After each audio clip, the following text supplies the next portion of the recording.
Lunar. Laboratório de Podcasts Narrativos da UERJ.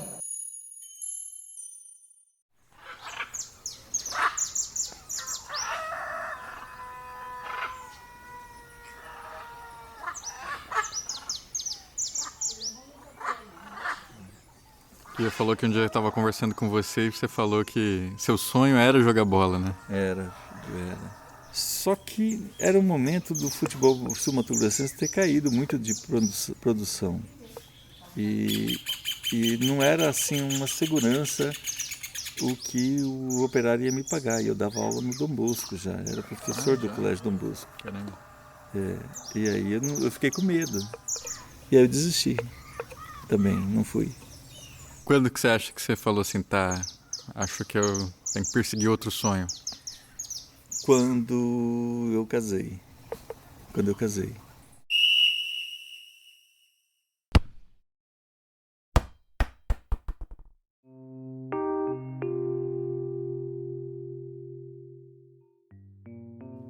No episódio anterior de Falta, eu decidi usar o podcast como um caminho, ou uma desculpa, para enfrentar esse conjunto de ausências que marcaram a minha vida e que eu sempre passei por cima. E por que o podcast? Você pergunta. Por que gravar e não simplesmente sentar e botar as coisas em panos limpos? Bom, é que existe uma magia no ato da entrevista, que é diferente de qualquer conversa.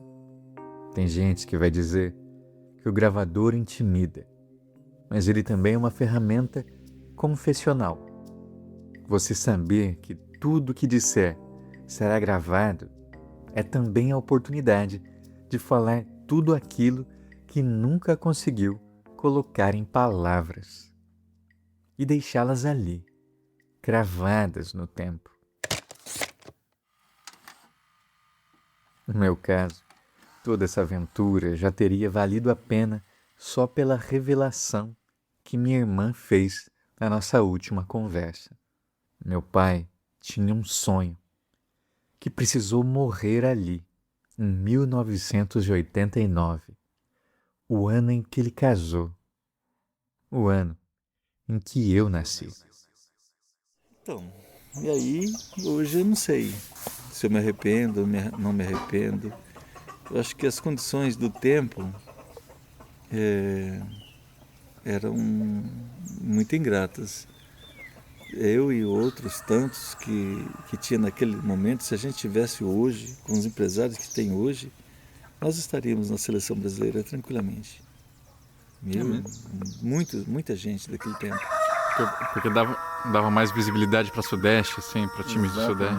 E aqui não tinha empresário que cuidava do futebol ainda. Era muito amador no estado. Era muito amador. Seleção brasileira. Eu também tomei um susto quando cheguei nessa parte. Mas acho que interessa menos se isso seria plausível ou não. O que importa mesmo é como meu pai percebe o alcance dessa trajetória nunca percorrida. Então, para entender melhor o que foi esse sonho do meu pai, que ficou pelo caminho, eu precisava entender o que significava, afinal, o futebol ali, na minha terra, no Mato Grosso do Sul. E é isso que vamos ver no episódio de hoje. Eu sou Andrioli Costa e este é o Falta, um podcast sobre ausências, mas que também fala sobre tudo aquilo que resta depois que tudo mais vai embora. Episódio 2. Como nossos pais. Primeiro, um contexto. Meu pai nasceu num hospital em Campo Grande, mas cresceu na zona rural de Terenos, a menos de 100 quilômetros da capital. Ele é o mais velho de 4 irmãos: Edgar, Eduardo, Edmar e Marcão. Então, na verdade, quando eu comecei a jogar, eu jogava de meia direita. Era novinho, eu jogava com meia direita. E aí, bom, eu corria muito porque a gente corria atrás das vacas, né? E não usava o cavalo, então a gente tinha que acompanhar as vacas e por isso era muito veloz e tinha muita energia, muito preparo físico.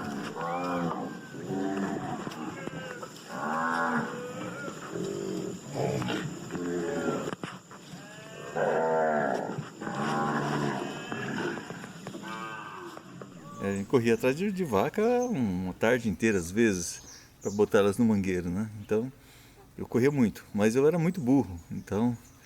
e aí não tinha goleiro. Um dia tinha um campeonato na escola e não tinha goleiro de futebol de salão. E eu fui jogar de futebol de salão no gol. E aí eu fechei o gol. É que você não viveu a época que ele pegava no gol. Ele foi um baita de um goleiro, Andreoli. Aqui é o tio Dimar novamente, o irmão mais novo do meu pai. O homem pegou aqui no mesmo que o pessoal carregava ele aí, ó. O cara queria dar novilha pra ele, cantar no gol, jogar os campeonatos pra ele aí. Então, assim, o pessoal falava esse Edgar aí, chegava aí no campo aí, os caras tudo ia correr atrás dele aí, ó. Pessoal aqui. O homem pegava demais, cara. O dia que ele tava na veia, no dia dele mesmo, não passava a bola, não pegava pênalti, pegava tudo, cara. O homem. O bicho pegava bem, cara. Você é um gato no gol.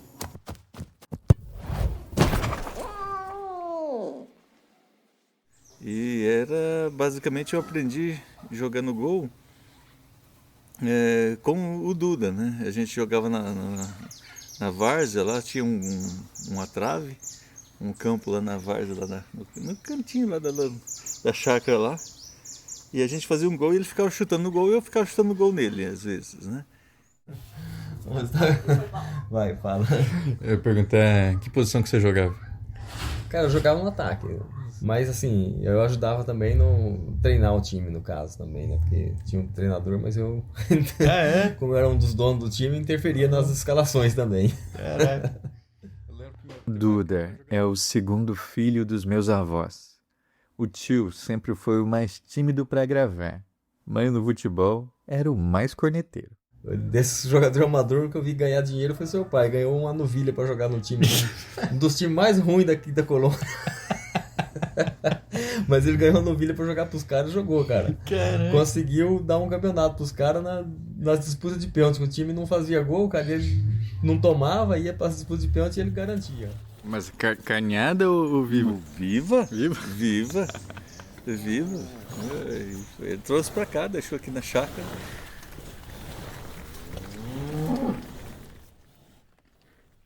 Então eu fui aprendendo a pegar no gol. E ia sair do gol, olhava e achava que aquilo era bacana. Então por isso que eu aprendi jogando gol. E jogava muito bem com os pés, porque eu era meia direita antes. Então esse que os caras falam do Neuer, não sei o que jogava. Eu jogava muito tempo daquele jeito, né? Saía com a bola dominada, driblava os atacantes e tocava para o outro sair jogando, porque era meia, né? Então jogava tão bem com a mão como com os pés. Essas comparações do meu pai acabam comigo. O Manuel Neuer é o goleiro do Bayern de Munique. E pelo que eu vi, é um meme da internet você falar em ativar o modo Neuer para falar de uma performance excepcional de um goleiro. Passou, de cabeça deu na frente, Wesley cruzou, fraquinha sobrou, Arrascaeta, pra trás, a chance, Neuer, sensacional! Contra o Flamengo, todo goleiro vira o Neuer, o problema é que ele é o Neuer, porra, aí complica tudo, olha o que ele fez, irmão, que é isso, é um monstro, é um monstro.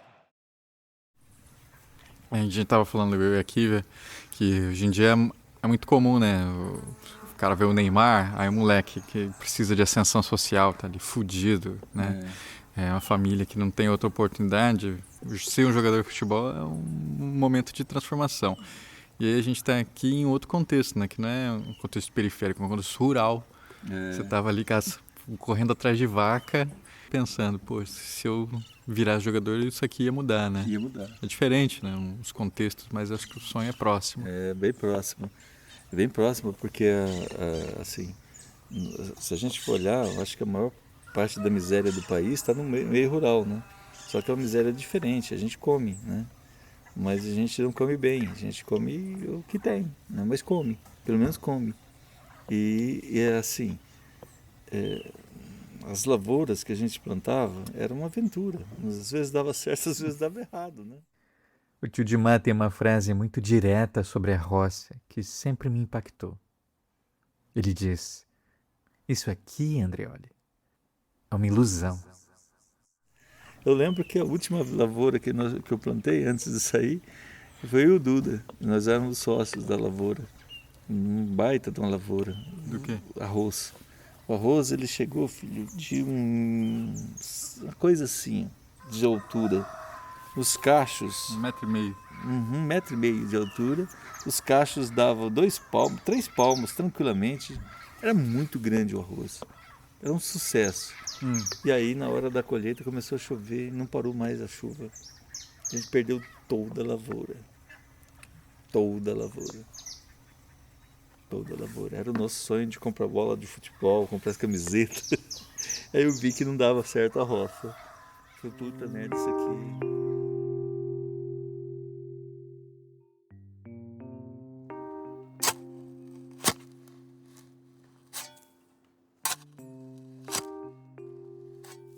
Quem quer colher resultado precisa saber o que plantar. Só que às vezes, esforço simplesmente não basta. Talento não basta. Sorte também não. A vida na roça ensina isso. Mas o desejo de ser um jogador de futebol parece ainda um sonho muito meritocrático. Será também uma ilusão? Para a gente entender a força desse imaginário que faz o futebol se tornar a grande alternativa de mudança de vida, do norte ao sul do país, e mesmo em lugares onde o mercado futebolístico não é dos mais desenvolvidos, precisamos voltar um pouquinho no tempo. O futebol, além de ser uma manifestação cultural super importante no nosso país, ainda pode ser entendido como esse elemento de identidade, esse elemento de reconhecimento e, principalmente, de ascensão social. Este é meu colega de UERJ, Felipe Mostaro, professor de radiojornalismo e pesquisador de futebol. Felipe nos ajuda a entender como o esporte bretão atingiu esse status todo.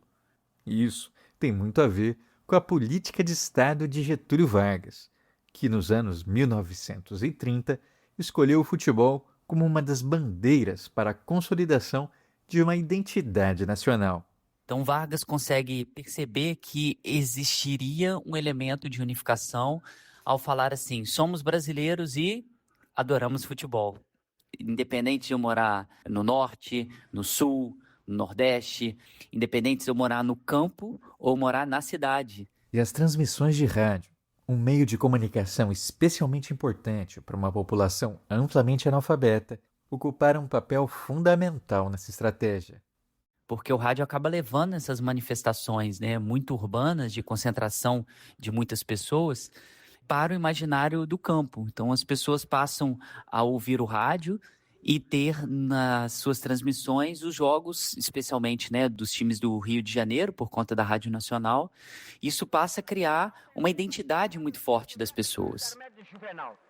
Caminha Juvenal para a bola, chutou. Aí o corpo pelo alto atravessando a metade do campo e cai na cabeça de Bigode. Depois da rádio, claro, a televisão também seguiu profundamente sudestina. Meus tios são flamenguistas, meu pai tricolor, minha avó corintiana, todos da zona rural de Mato Grosso do Sul. No segundo tempo, um campo pesado, com a chuva que caiu, barro, acabou a chuteira ficando na boca de jacaré. Descolou a sola da parte superior. Eu não podia ficar com aquilo, então tirei e joguei fora a chuteira e comuniquei ao técnico para arranjar uma chuteira. E o objeto Leônidas da Silva vai se tornar fundamental no imaginário de toda pessoa que sonhou em jogar futebol algum dia e que praticou futebol. Porque ele percebeu pela primeira vez na história brasileira um jogador que teve origem pobre e negro ter um reconhecimento muito similar ao do presidente da República. Algumas pesquisas... Leônidas, o Diamante Negro, foi o craque do Brasil na seleção de 1938. Ele ficou tão famoso que o chocolate da Lacta, que você conhece, é batizado a partir do apelido dele.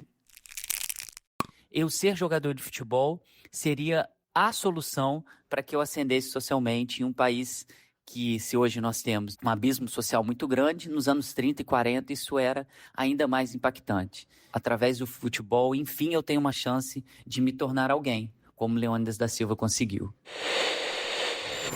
Joclânio, 16 anos, e Profiro, 15, moram em Carnaúba dos Dantas, cidadezinha com pouco mais de 7.000 habitantes no interior do Rio Grande do Norte. Os adolescentes vieram até São Paulo para participar de peneiras, seletivas em times de futebol. A viagem é de quase 3.000 quilômetros. Agora, voltando para o meu pai. Eu sabia que ele tinha saído logo cedo do interior para Campo Grande, mas para mim ele foi estudar. Para ele foi para jogar bola. Estudar era secundário. Que ano que era? Ai, filho, não lembro. Foi quando eu saí daqui e fui para Campo Grande. Eu tinha 16 anos, 17 anos. Aí fui jogando comercial, joguei por um ano lá. E aí eles me deixavam sempre no banco, né? Eu não aguentei ficar no banco. Eles queriam me levar para o time de cima, mas aí ia ficar no banco, né? E eu não quis, eu larguei mão, fui estudar. Larga a mão disso aí. A gente já vai falar um pouquinho sobre estes que são os dois principais times de Mato Grosso do Sul, o Operário e o Comercial. Meu pai acabou convidado para jogar nos dois. Por hora, vamos entender aqui o que aconteceu quando a primeira oportunidade bateu na porta. Mas é meio que um ritual, assim? Você começa a acender no time, você fica no banco um tempo... Eu que não soube esperar. Eu não conseguia esperar porque eu era mais alto e tipo, quando eu estava treinando, quase não tomava gol, né? E o outro era bem mais baixo que eu e tomava gol. Então eu fui ficando nervoso com aquilo, não conformava com aquela situação. E acabei, e também, eu acho que tinha um problema, que ele treinava mais do que eu, né? Eu treinava menos. Uhum. Principalmente a parte física. Enquanto eles faziam muitos exercícios físicos, eu não fazia porque eu voava. Eu era muito magro e acostumado a correr atrás de vaca, então não cansava nunca. E os caras precisavam de muito preparo físico, né? Só que eu errei, né? Eu devia ter treinado a musculatura e tal. Em resumo, meu pai se achava melhor que os outros. Então você foi ansioso? Fui ansioso. Fui intempestivo. Eu não conseguia ser banco, porque eu achava que eu era bom demais.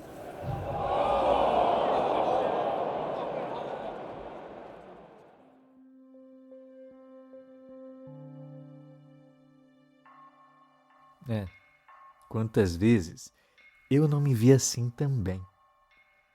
Para falar apenas na carreira, só eu sei o quão frustrado eu já me vi por não atingir os objetivos que eu via outras pessoas conquistando. Que importa se eles tinham 5, 10 anos de carreira a mais do que eu? Que importa se eles estivessem colhendo agora o que eu estava apenas começando a plantar?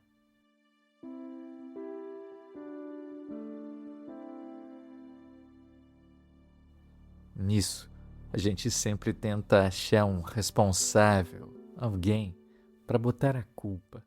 Mas às vezes é só o trabalho que ainda não amadureceu. Logo depois que eu cheguei, o presidente do comercial, não, era um diretor de esportes do comercial, que era o Petronílio Rosa Pires, era um cara muito bom, muito inteligente, tinha uma fazenda ali embaixo, ele morreu. E ele era meu padrinho. Então, no comercial, de levar para jogar no comercial. E aí com a morte dele ficou muito ruim o espaço, eu fiquei também um pouco chateado, né? E perdi o espaço lá dentro.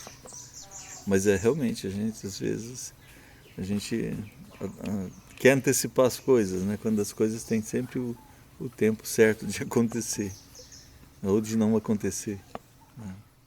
E quantas vezes você também não agiu assim? A gente vive antecipando resultados. Quer o reconhecimento antes do trabalho consolidado. Quer a promoção antes da experiência. Quer a resposta antes da pergunta sequer ter sido feita. Existe uma ansiedade crônica que nos convence de que esperar é perda de tempo. Só que tudo o que importa demora, exige tempo, dedicação. Assim é com a nossa carreira, com os nossos namoros, casamentos e, por que não, com as relações entre pais e filhos. Talvez uma das coisas mais difíceis de aceitar seja que nem sempre estamos prontos para ocupar o lugar que imaginamos merecer.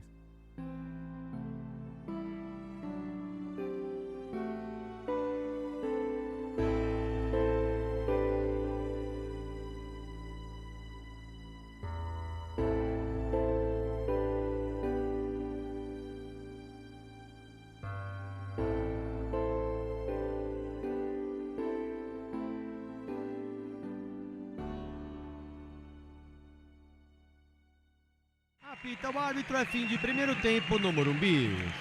Terminou a primeira etapa, mas fique ligado, porque começa agora a hora do recreio. Uma pausa na partida para o pipi dos jogadores e o balanço do primeiro tempo.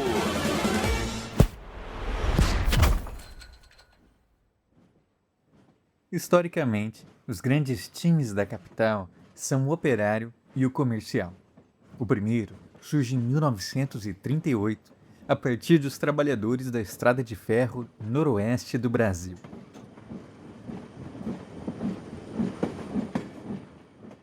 Já o segundo nos anos 40, por comerciantes locais e estudantes do Colégio Dom Bosco, mais ligado às elites da cidade. A oposição era quase inevitável. Qual que é o nome da... Tipo, o Fla-Flu do Comercial Operário tem um nome? Ah, é o Comerário, né? Comerário. É, o Comerário. Comerário. Moça. É legal. Você se lembra de algum que você cobriu, assim, que foi impactante? Faz tempo que eles se enfrentam, né? Porque não tá na Série B. Pô. Para entender melhor o contexto do futebol sul-mato-grossense, eu precisei falar com quem sabe. Na minha breve carreira como jornalista no meu próprio estado, trabalhei com o companheiro Luciano Chakirama, o Quichô. Bom, tava perguntando, você que cobre então desde 99 futebol, né? O que você acha que mudou principalmente daquele tempo para cá? Cara, o futebol daqui foi caindo a um ponto que chegou agora, que eu acho que é o pior momento, que o futebol do sul-mato-grossense está na Série D. Série D? Que é a última, né? Se tivesse E, ia ser B na E. Hoje, a situação não é boa para nenhum dos times. O Operário está na Série D do Campeonato Brasileiro. Já o Comercial está na Série B, mas do Regional, do Campeonato Sul-Mato-Grossense. Infelizmente, o futebol sul-mato-grossense ele vive mais de lembrança. Tanto é que se você começar a cavocar assim, vai lembrar do Operário de 77. Operário de 77. Operário de 77. Olha quantos anos já tem, cara, né? O auge do futebol sul-mato-grossense foi nos anos 70, o terceiro lugar no Campeonato Brasileiro. A melhor definição do Operário de 1977 foi dada pelo jornalista Juca Kfouri. Ele diz: futebol não é futebol, é muito mais. E dentro desse muito mais, o Operário de Campo Grande foi campeão brasileiro naquela noite em que derrotou o Palmeiras por 2-0. O time de Castilho, Manga, Escurinho e outros é a própria imagem do Operário padrão. Para complementar nossa conversa, Luciano passou a bola para outro jornalista ainda mais experiente, Laureano Secundo, que além de tudo é torcedor do Operário desde o fim dos anos 60. Futebol daqui eu falo e as pessoas não gostam muito que fale isso, mas ele é meio que filho da ditadura, o futebol profissional daqui de Campo Grande. Por quê? Porque o Morenão ele foi inaugurado no dia 7 de março de 71. Flamengo e Corinthians. Morenão é o apelido do estádio Pedro Pedrocian, o maior estádio universitário da América Latina. O nome é por conta da cidade. Campo Grande é a cidade morena. Isso tudo, 70 o Brasil ganhou a Copa do Mundo, né? O tricampeonato, o auge do futebol brasileiro, a ditadura tentando faturar em cima, né? Isso em todo o Brasil, né? Nos estádios. Isso o projeto Médici, né? Pau comendo lá no Brasil, matando comunista e coisa. E os caras construindo estádio e... Você vê, Campo Grande não tinha nem futebol profissional e tinha um estádio para 45 mil pessoas.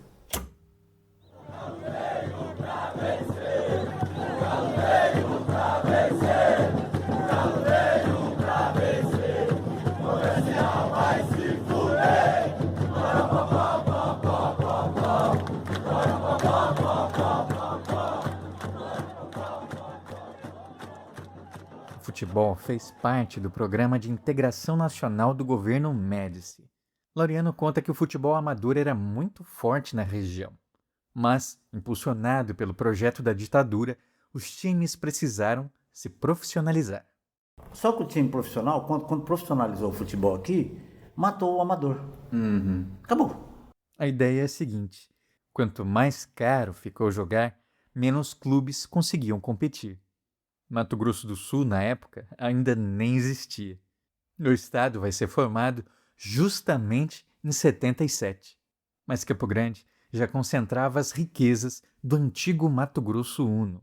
Não é por acaso que o sonho de um campeonato estadual forte acabou orbitando em torno de dois polos, Operário e Comercial. Porque Operário e Comercial eram os times que dividiam as famílias.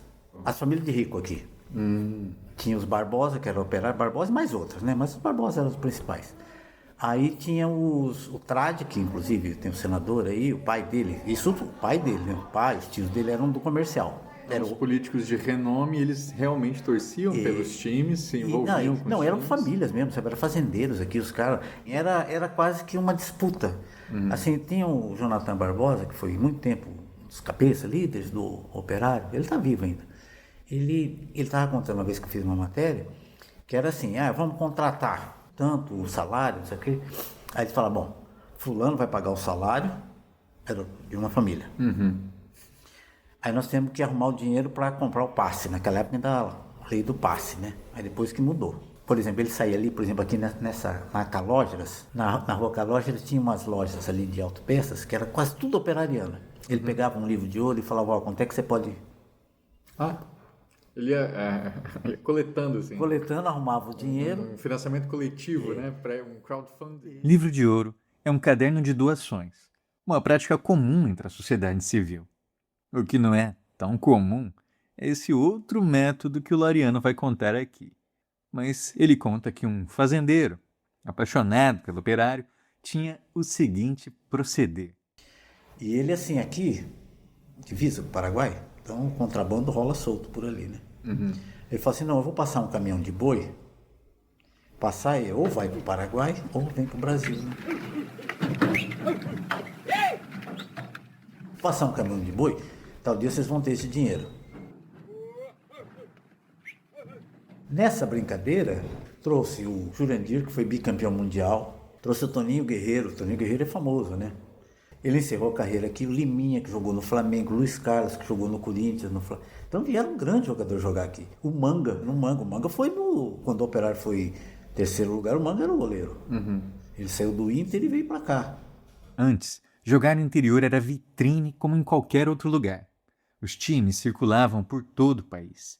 Você tinha então a presença de grandes jogadores influenciando novas gerações e grandes times disputando partidas nos estádios locais, fomentando o público. Eu via muito o Manga jogar. O Manga, ele tinha uma mão gigante. A bola ia na área, ele fazia assim. Com a mão só ele segurava a bola. Eu invejava aquilo, eu aprendi a fazer isso. Então as bolas que eram cruzadas na área, eu, como era muito magro e alto, eu desviava do pessoal, ia lá e com a mão só eu segurava. Tanto com a direita como com a esquerda. Uma mão só.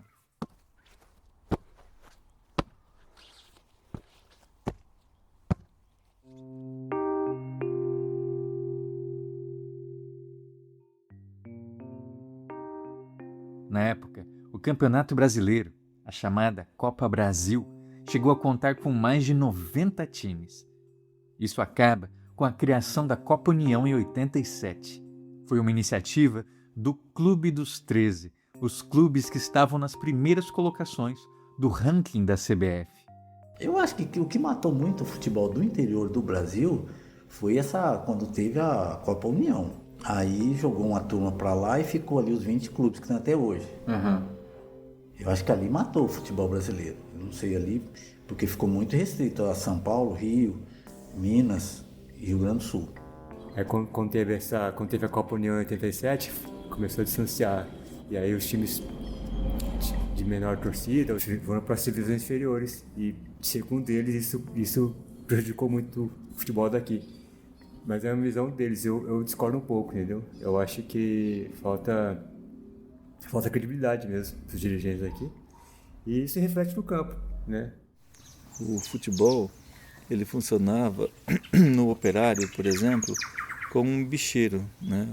O cara era um bicheiro e ele tinha muito dinheiro, ele contratava muitos craques e o time dele era fantástico, o time do Operário.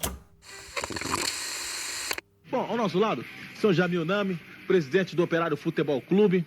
Sr. Jamil, Operário começou o ano, muitas promessas, o senhor formou aí um bom time, no final das contas o time ficou de fora da final do campeonato sul-mato-grossense, e agora o futuro do Operário? Não, as promessas nós cumprimos, mas infelizmente os jogadores não corresponderam dentro de campo. E nós não podemos entrar e jogar também. Foram cumpridos 23 mandados de prisão. Entre os suspeitos estão policiais civis, federais, guardas municipais e empresários. 2 deles, pecuaristas influentes no estado, Jamil Nami e o filho dele, Jamil Nami Filho. O pai, de 80 anos, foi investigado em 2007 por supostas ligações com a máfia dos jogos de azar. Aí lembro bem, eu cheguei inclusive a cobrir, eram uns bingos que eles faziam uns bingos no Morenão,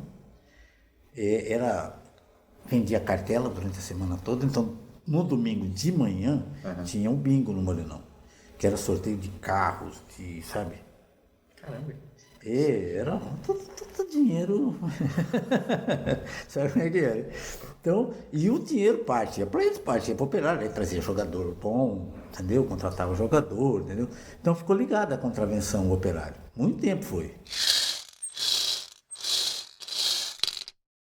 Acho que aqui é importante fazer uma parte.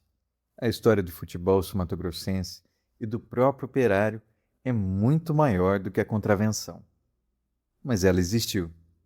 Assim como existiu no Rio de Janeiro, com a ligação do bicheiro Castor de Andrade com o time do Bangu, para citar apenas um caso.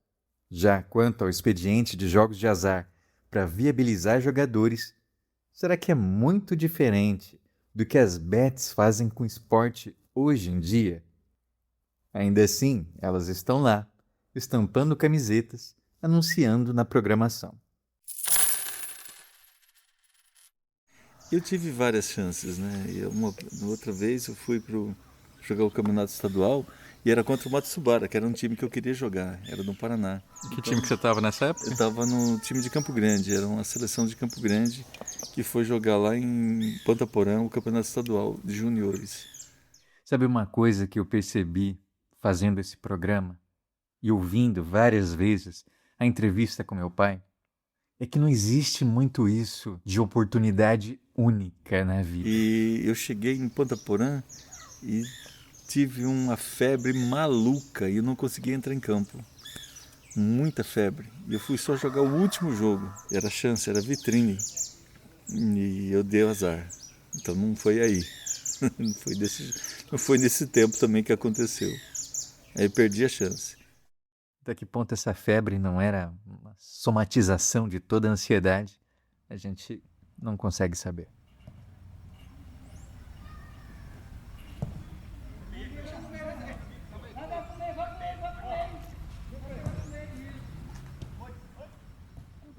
Aí ainda, apesar de comercialino, mais tarde eu fui fazer uma peneirada no Operário.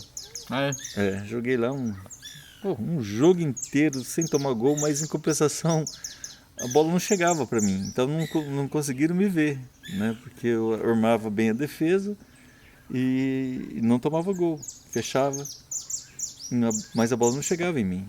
Então os olheiros não me viram, né? Porque não enxergaram o jeito que eu organizava a defesa. Chegava, se a bola chegava ou não chegava, no goleiro, para o goleiro pegar. E eu não precisava pegar a bola, porque eu organizava a defesa.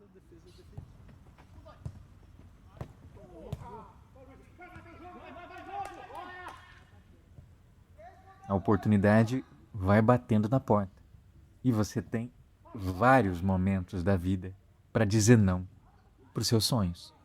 E não podia viver de aventura ou de sonho, né? E por isso que eu arrisquei ser professor, porque era a única coisa que me sobrava, né? E desisti ali. Ali eu desisti. E outros inúmeros momentos para lidar com isso depois. Tive uma outra chance, mas aí eu já tinha desistido de ser goleiro e já tinha me tornado um quarto zagueiro. E quando estava com 26 anos, surgiu uma oportunidade de jogar no Operário, de quarto zagueiro. E era o Altimar, o treinador, um cara que me conhecia do Verona, que era o time do Baianinho. Meu pai está falando de Altimar Araújo, foi jogador do Operário e depois voltou como treinador. E ele falou, olha, vai jogar com a gente. Só que era um momento do futebol sul-mato-grossense ter caído muito de produção. E não era assim uma segurança o que o Operário ia me pagar. E eu dava aula no Dom Bosco já, era professor do Colégio Dom Bosco. Caramba. E aí eu fiquei com medo. Aí eu fiz a proposta, falei, bom, se eu treinar à tarde somente, aí tudo bem. Aí eles consultaram, eles queriam muito que eu jogasse, porque ele já tinha sido considerado o melhor quarto zagueiro do estado, mas eles não falaram, não, tinha que treinar tempo integral.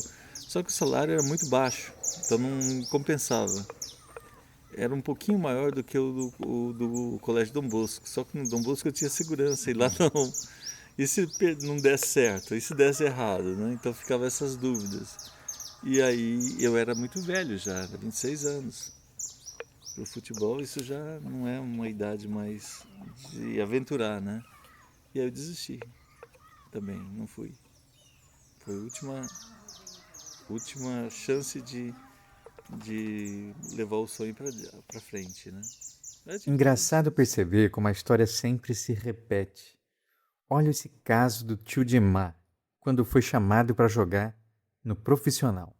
Aí o seu pai me levou para jogar no Tiradentes junto com eles lá, o campeonato, jogamos a Taça Campo Grande, fomos vice-campeão, aí os caras gostou de mim e já me convidou para jogar no profissional. Foi aí que eu comecei. Você jogou no profissional? Joguei no profissional. Aí comecei, qual? Joguei no União. União é um time criado em 98 a partir da união dos times amadores da capital. Quando o tio foi jogar lá, já era 2006. Aí, só que só que a gente não tem salário para pagar. Você vai ter que vir. Não tão profissional, então. Não tão profissional, porque vão assinar sua carteira, mas não vamos pagar o salário, porque a gente não tem condição de pagar. Caramba. Aí fui, não tive apoio, o pessoal tudo era o contrário, que a gente tinha as granjas aqui para cuidar, os próprios irmãos achavam que não ia dar em nada mesmo, não apoiaram, aí você fica naquilo lá, né? Já não tem um apoio dentro de casa. Também tem uma mulher que também é recém-casada, pouco tempo de casado, para cuidar, sogro, tudo já contra, né? Você ir lá sem receber, e você fala, eu vou encarar isso aí nada, larga a mão. Aí desisti. Joguei só uma temporada, saí fora, não quis jogar mais. Você tinha um sonho, assim, de ser jogador de futebol? Queria jogar muito, só que eu já era velho, né? Já tinha 26 anos nessa época que eu fui. Se eu tivesse começado mais antes, às vezes eu tinha insistido mais, né?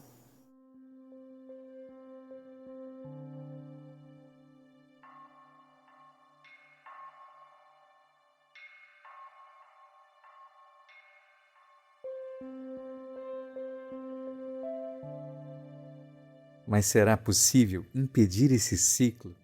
Impedir que a roda continue a girar para o mesmo lugar? Thales, além de um contraponto interessante a mim nesse programa, né? Você também tem uma outra distinção importante de mim, que é você não é só filho, né? Você também é pai. E eu não. Então, como eu estava comentando com você antes aqui, ninguém prepara você para ser pai. Você não tem curso, não tem livro, tem um monte de manual, mas que as experiências são individuais. Então, assim, tipo, eu não sei, na verdade, eu não sei. Meu filho mais velho tem 15 anos, o mais novo 10, e eu não sei se eu estou fazendo certo até agora. Você está sempre com dúvida, você nunca tem certeza, você sempre acha que tem alguma coisa errada, né? Você tinha alguma expectativa, assim, quando nasceu seu filho, você fala assim, pô, eu queria que ele fosse assim, ou eu não queria que ele fosse assim? Acho que a única expectativa que eu tinha era que eles não fossem como eu. O resto... Como assim? Como é você? Como eu sou uma pessoa ansiosa, eu sou uma pessoa um pouco displicente, bagunceira. Eu tenho defeitos que eu não queria que eles tivessem, porque eu sei o quanto esses defeitos me atrapalharam ao longo da minha vida. Eu sempre fui meio indolente, meio preguiçoso, meio do deixar as coisas para depois. Isso ferra qualquer um, né? Você acaba se dando mal. E assim, algumas coisas eu não passei para eles nesse sentido, eu não ensinei. Mesmo eu sendo um exemplo ruim, eu sempre chamei atenção para eles fugir, mas eu nunca tive expectativas nenhuma em relação a eles, assim, tipo... E não é demagogia. Teve uma vez que a gente estava na escola, era a escola do mais velho, e era uma reunião de pais, e aí os professores, a professora ou o professor que estava, o coordenador que estava comandando a reunião, pediu para a gente desenhar num papel o que a gente queria que os nossos filhos fossem, o que a gente gostaria de ver nos nossos filhos quando eles crescessem. Aí teve gente que desenhou filho médico, gente que desenhou filho advogado, teve uma mulher que desenhou uma filha vestida de noiva. E eu desenhei um cara sorrindo. E eu fui um dos últimos, cara, aquela cena ridícula, deve ter todo mundo falar, nossa, que pai babaca. Porque quando chegou a minha vez, eu falei, cara, eu não tenho expectativa nenhuma, eu só quero que ele seja feliz. Aí ficou todo mundo com a cara meio assim pra mim, mas porra, não tenho expectativa, eu nunca tive expectativa do que eles vão fazer, o que eles querem, nem de orientação sexual, nem de nada, porque é a vida deles, não é minha. Eu mal consigo lidar com a minha vida, com as minhas expectativas, imagina lidar com a expectativa dos outros. Assim.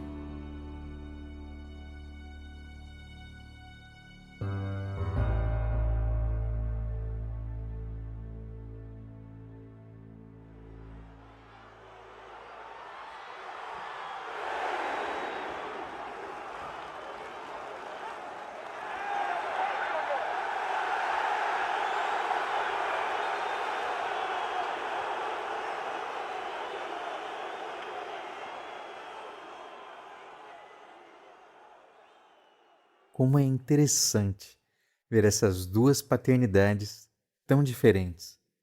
Mais interessante ainda é ver que em ambos os casos sempre vai faltar alguma coisa.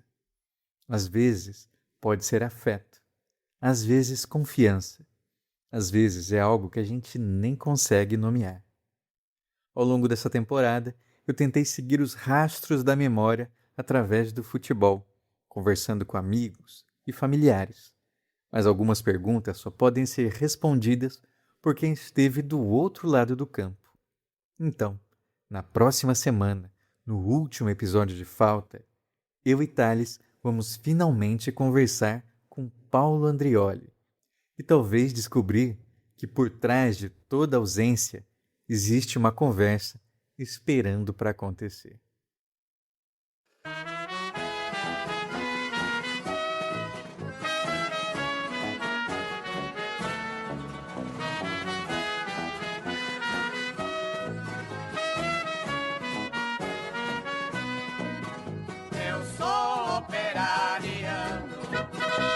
É sempre o favorito do gramado. Entrar no campo faz vibrar a multidão. Se o adversário bobear é goleado. O Operário, outro time não tem chance. Se tem revanche, as bolas vão na rede. Nossa defesa é um tapume que protege. Nosso goleiro é uma espécie de parede. Operário Futebol Clube é estimado, é vibrante, é um colosso. No meu estado é um time respeitado. Ele é o bom, é o campeão de Mato Grosso.